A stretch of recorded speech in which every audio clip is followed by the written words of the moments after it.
So this is how people are making money online using TikTok. So let's take a look at this account.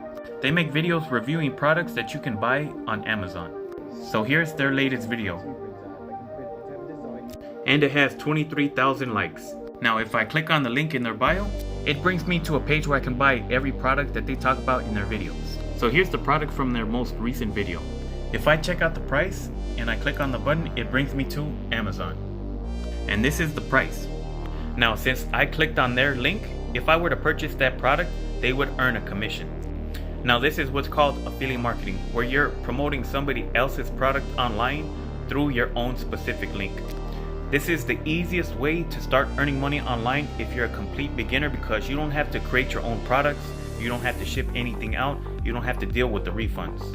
So if you want to learn more about affiliate marketing, then go ahead and follow me, or if you want to get access to a 7-minute guide to affiliate marketing, check the link in my bio.